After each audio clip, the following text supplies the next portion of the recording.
ഡൽഹി മുഖ്യമന്ത്രി അരവിന്ദ് കെജ്രിവാളിന് ജാമ്യം. മദ്യനയ അഴിമതി കേസിൽ അറസ്റ്റിലായി 3 മാസം തികയാനിരിക്കെയാണ് കെജ്രിവാളിന് ജാമ്യം ലഭിച്ചത്. ജാമ്യത്തുകയായി 1 ലക്ഷം രൂപ കെട്ടിവെക്കണം. കെജ്രിവാൾ നാളെ ജയിൽ മോചിതനാകുമെന്ന് ആം ആദ്മി പാർട്ടി വൃത്തങ്ങൾ അറിയിച്ചു. കള്ളപ്പണം വെളുപ്പിക്കൽ കേസിൽ ആദ്യമായാണ് ഒരു രാഷ്ട്രീയ പാർട്ടിയും നിലവിലെ മുഖ്യമന്ത്രിയും പ്രതി ചേർക്കപ്പെട്ടത്. ഇടയ്ക്ക് ലഭിച്ച താൽക്കാലിക ജാമ്യമൊഴിച്ചാൽ 3 മാസത്തോളമായി അരവിന്ദ് കെജ്രിവാൾ തീഹാർ ജയിലിൽ കഴിയുകയാണ്. കള്ളപ്പണ ഇടപാടുകാരനായ ഒരു വ്യക്തിയുമായി കേജ്രിവാൾ ആശയവിനിമയം നടത്തിയതായി ഇ ഡി ആരോപിച്ചിരുന്നു. ഇതിന്റെ തെളിവായി രേഖകൾ ഉൾപ്പെടെ കുറ്റപത്രത്തിൽ ഇ ഡി ഉൾപ്പെടുത്തുകയും ചെയ്തു.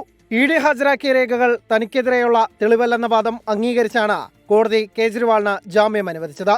ജാമ്യം നൽകാനുള്ള നീക്കത്തെ ഇ ഡി ശക്തമായി എതിർത്തു. കൃത്യമായ തെളിവുകൾ ഉണ്ടെന്നായിരുന്നു ഇ ഡിയുടെ വാദം. ജാമ്യം ലഭിച്ച അരവിന്ദ് കെജ്രിവാൾ നാളെ ജയിൽ മോചിതനാകും.